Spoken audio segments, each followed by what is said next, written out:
உங்களுடைய தங்கம், வெள்ளி, வைர நகைகளை உடனே செல் பண்ணுமா? நம்பிக்கையான நிறுவனம் Max Gold. Call 04445454545. Max Gold, cash for gold.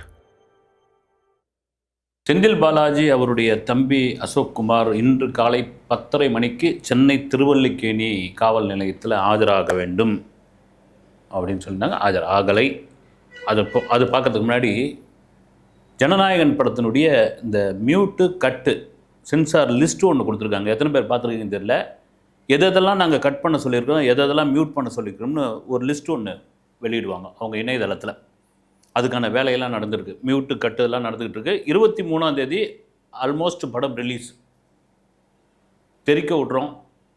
தமிழக முதலமைச்சர் ஜோசப் விஜய் அப்படின்னு டைட்டில் கார்டு பறக்க விடுறோம். இதுதான்ப்பா கடைசி படம். எவ்வளோ தில்லா சொன்னது இந்த கடைசி படம் சொன்னதுக்கு நிறைய பேர் என்னென்னா ரகசியமாக ஸ்கிரிப்ட் கேட்குறாரு. ஆல்ரெடி பார்த்தீங்கன்னா ஒரு படத்தில் கமிட் ஆகிட்டார்.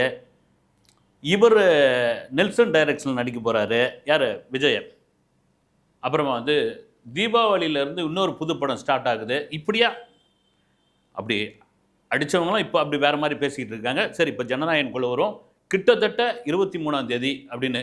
அதுக்கப்புறம் நாள் கடத்துவீங்களாப்பா அப்படின்னா யாமரியன் பராபரமே. அதுதான் 29ஆம் தேதி கூட போகலாம் அப்படின்ற மாதிரி ஒரு விஷயம் இருக்குது. 23ஆம் தேதி கன்ஃபார்ம். ஏன்னா தேட்டருக்காரங்க அப்படி காத்துக்கிட்டு இருக்காங்க. உண்மை அதுதான்.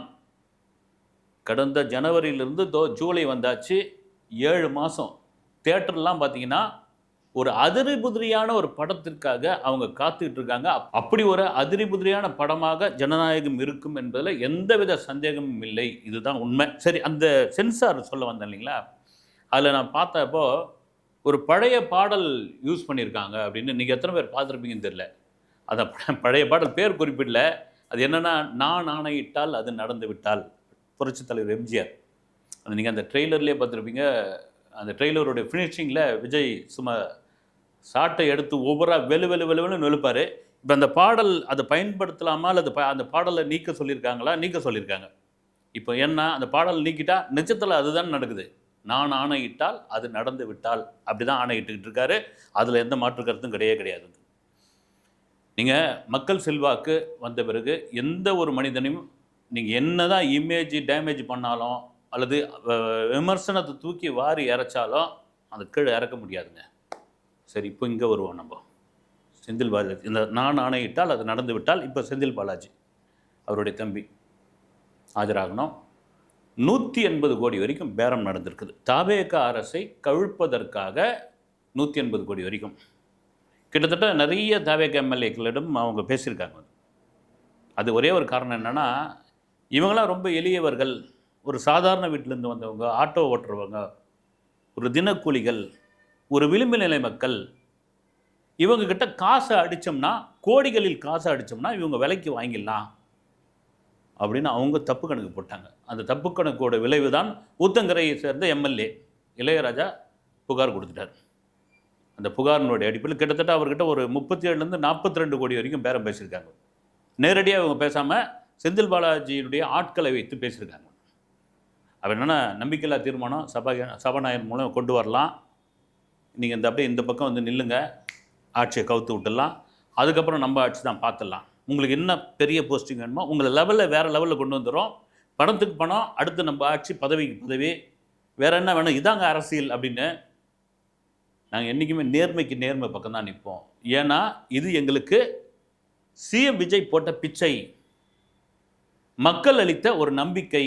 அந்த மக்கள் கூட எங்கள் முகத்தை பார்த்து அளிக்கல, விஜய் என்கின்ற அந்த ஒற்றை முகத்திற்காக பார்த்து அளித்த ஒரு விஷயம். அது ஒரு ஓட்டு, அதுதான் ஒட்டுமொத்த ஓட்டாக மாறி இருக்குது.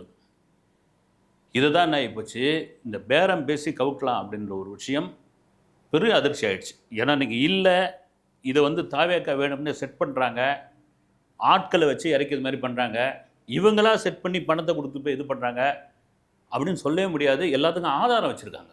இங்கே தாங்க லாக் ஆகிட்டீங்க. நீங்கள் ஆதாரம் இல்லாமல் ஒரு குற்றச்சாட்டு வைத்திருந்தால் இன்னத்துக்கு அதில் இறங்கி அடின்னு அடிச்சிருப்பாங்க. பார்க்கலாம் என்ன ஆதாரம் இருக்குதுன்னு. ஆதாரம் வகையாக பிடிச்சி லாக் பண்ணி வச்சுருக்காங்க. நமக்கு சோர்ஸ் என்னென்னா, அப்படியாப்பட்ட ஆதாரம் அந்த ஆதாரத்தினால்தான் செந்தில் பாலாஜி அவரோட தம்பி உள்ள இன்னும் காணோம். அவங்க ஊர்லேயே போய் சம்மனு கொடுத்தாச்சு. இன்றைக்கி காலையில் 10:30 மணிக்கு திருவல்லிக்கேணி ஸ்டேஷனில் வந்து ஆஜராகணும்னு ஆஜராகலை. அப்போது விஜய் முதலமைச்சர் ஆகக்கூடாது, ஆன பிறகு எப்படி நாற்காலியிலேருந்து கீழே தள்ளி விடணும் அப்படின்னு ஆகிறதுக்கு முன்னாடி மன ரீதியாகவும் உடல் ரீதியாக ஒன்று இருந்திருக்காது. மன ரீதியாக தான், மன ரீதியாக பண்ணாலே அதுதான் ஒவ்வொரு மக்கள் சந்திப்பிலும் விஜய் வந்து பேசுறது. என்னென்னையா என்ன பண்ணீங்க, என்னென்ன என் பர்சனல் அட்டாக் எவ்வளோ பண்ணீங்க, வந்து என் தொழில் மீது, கரூர் சம்பவம் மீது இப்படியா என்னை போட்டு வெளுவெளுன்னு வெளுத்துக்கிட்டு இருந்தீங்க. மக்கள் அதெல்லாம் முடிவு பண்ணிட்டாங்க, இன்றைக்கி கொண்டு வந்து என்னை உச்சத்தில் வச்சுட்டாங்க அப்படின்னு. இதை தான் அர்ஜுன் சம்பத் என்ன சொல்கிறாருன்னா, ஏங்க நீங்கள் ஊழல் குற்றச்சாட்டில் உங்கள் பேரில் நீங்கள் வந்து பேரம் பேசலை அப்படின்னு நீங்கள் நம்பினா போய் தைரியமாக போய் போலீஸில் ஆஜராக வேண்டித்தானே. ஏன் வந்து பயந்துன்னு ஓடுறீங்க? அப்போது மடியில் கணம் இருக்குன்னு தானே அர்த்தம். அவரே தான் சொல்கிறாரு, இங்கே பாருங்கள், தார் ரோடே போடாமல் ரோடு போட்டதாக கணக்கு எழுதிட்டு முன்னாள் அமைச்சர் ஏவாவேலு சிங்கப்பூரில் போய் படுத்துக்கிட்டாரு. என்னங்க இது அப்படின்ற ஆனால் அவர் திரும்ப அர்ஜுன் சம்பத் என்னென்னா, அதை ரொம்ப அழுத்தமாக சொல்கிற விஷயம் என்னென்னா, ஜோசப் விஜய் அவர்கள் ஆட்சி, ஜோசப் விஜய் இதை முதல்ல சினிமா நடிகராக விஜய் இருந்த பொழுது எச் ராஜா தான் இந்த ஜோசப் விஜய் அப்படின்ற ஒரு விஷயத்தை பதிவு பண்ணார். வந்து அது இன்றைக்கி எவ்வளோ பெரிய ஃபேவராக மாறி இருக்குது பாருங்கள். அது என்ன அடையாளப்படுத்துறதுன்னா, அவர் ஒரு கிறித்துவர் அப்படின்னு. அது இன்றைக்கி எல்லாரும் இப்போ விஜய்ன்னு சொல்கிறத தாண்டி ஜோசப் விஜய் அப்படின்னு சொல்லிட்டு இருக்காங்க. அதுதான் அர்ஜுன் சம்பத் சொல்கிறார். இன்னொரு முக்கியமான ஒரு விஷயம் என்ன சொல்லியிருக்காருன்னா, இவர் ஒரு பக்கம் சிங்கப்பூரில் போய் படுத்துட்டார் ஏவாவேலு. திடீர்னு பார்த்தீங்கன்னா ஸ்டாலின் லண்டன் கிளம்பிட்டார். ஆனால் அவர் காரணம் என்ன சொல்கிறாரா, என் பேரனுக்கு வந்து பட்டமளிப்பு விழா அப்படின்னு எனக்கே ஒரு டவுட்டாக இருக்குது அப்படின்னு. அப்போ ஏதோ ஒரு பெரிய ஆதாரத்தை பெரிய அளவில் இவங்க வந்து யார் தவேக்கா லாக் பண்ணி வச்சுருக்காங்க. அப்போது ஒரு சைலண்ட்டான ஒரு கேமை விஜய் விளையாடிக்கிட்டு இருக்காரு. இப்போ ஹீரோ படத்தில் ஒரு மாஸ் ஹீரோ விளையாடுவாங்க இல்லைங்களா, அதெல்லாம் படம் பாது யாரோ எழுதி கொடுக்குற ஸ்கிரிப்டு, அந்த ஸ்கிரிப்டுக்கு வந்து நடிகை நடிச்சுட்டு போகிறாப்புல, அது கேமராவில் பதிவு பண்ணுறாங்க, மக்கள் கை தட்டுறாங்க. நிஜத்தெல்லாம் அது முடியாதுங்க அப்படின் பொழுது அந்த ஸ்கிரிப்டில் நடிச்சுன்னா என்ன சொல்கிறது, நீ எதிரி என்னை எப்படி நீ அட்டாக் பண்ணால் நான் திரும்ப எப்படி அட்டாக் பண்ணுவேன் அப்படின்ற அளவுக்கு அது அப்படியே அத்துப்படியாகி தான் ஒரு பெரிய லா கொண்டு போட்டாச்சு. இதில் முக்கியமான ஒரு விஷயம்னா, ஒருத்தர் சிங்கப்பூர், ஒருத்தர் லண்டனு, இந்த வெளிநாடு அப்படின் பொழுது இப்போ செந்தில் பாலாஜிக்கு என்ன ஆச்சுன்னா லுக் அவுட் நோட்டீஸ் கொடுத்தாச்சு.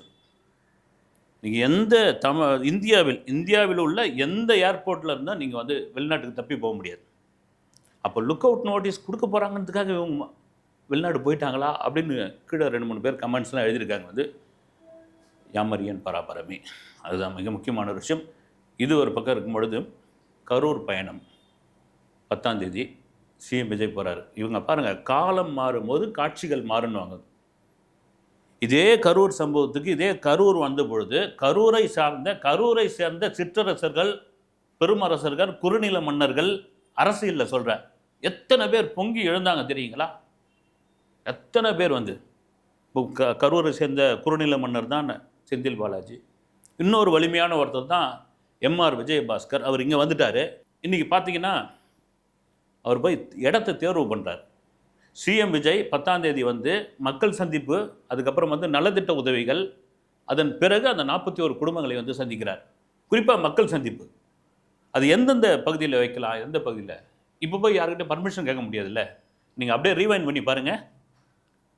88 கேள்வி என்ன காரணம்னு, 68 நிபந்தனைகள், 78 போக்கு, எந்த இடத்துல வாகனம் நிறுத்த போகிறீங்க, எந்த இடத்துல 2 வீலர் நிறுத்த போகிறீங்க, எந்த வழியாக வந்து விஜய் வரப்போகிறாரு, மற்ற ஆட்கள்லாம் எங்கே வர போகிறீங்க, எக்கச்சக்கம். அதாவது அந்த மக்கள் சந்திப்பை, அந்த மாநாட்டை நடத்த விடக்கூடாதுன்னு அப்படி அழகடிச்சாங்க. இன்றைக்கி அதிகார மையத்துக்குள்ளே வந்துட்டாங்க. அதுக்கு காரணம் மக்கள் தான். இப்போ நாங்கள் இப்போ செலக்ட் பண்ணுற இடம் தாங்க அப்படின்னு அந்த இடத்த செலக்ட் பண்ணுற இடத்துல எம்ஆர் விஜயபாஸ்கர் இருக்கார். இப்போ அவர் தாவேக்காக்குள்ளே இருக்கார், ரைட்டு. அந்த சமயத்தில் கரூர் சம்பவத்துக்கு அவரும் விமர்சனம் பண்ணார் வந்து, ரைட்டுங்க அதெல்லாம் முடிஞ்சு போச்சுங்க, இப்போ என்னங்க அதெல்லாம் ஏங்க போட்டு அடிச்சுக்கிட்டு இருக்கீங்க அப்படின்ற ஒரு கேள்வி வந்தால் கூட, இதுதான் 50 நாட்களை கடந்து ஒரு ஆட்சி நடந்து கொண்டு இருக்கிறது. 50 நாட்களை கடந்து அந்த ஆட்சியின் மீதான ஒரு விமர்சனம் ஒரு பக்கம் இருந்துக்கிட்டு 50 நாட்களை கடந்து இந்த ஆட்சி எப்படி நடந்துக்கிட்டு இருக்கு, அது நடக்கக்கூடாது, அது நாற்காலியில் இருக்கிற 2 காலை பிடுங்கணும் அப்படின்ற ஒரு சதி திட்டமும் நடந்திருக்கிறது. அதெல்லாம் ஒன்றும் பண்ண முடியாதுங்க. 4 காலையும் கொடுத்தவர்கள், அந்த நாற்காலியினுடைய 4 காலையும் கொடுத்தவர்கள் மக்கள் தான்.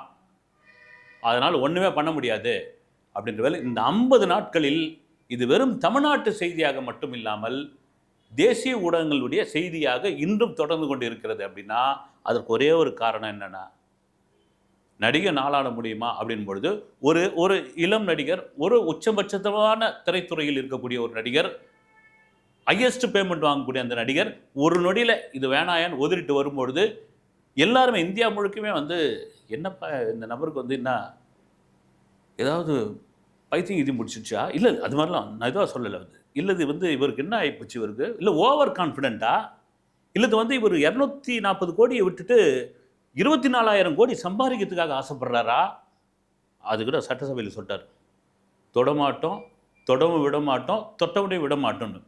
இது ஒரு பஞ்ச் டயலாக் இல்லை, அதுதான் நடைமுறையில் நடந்துகிட்டு இருக்கு.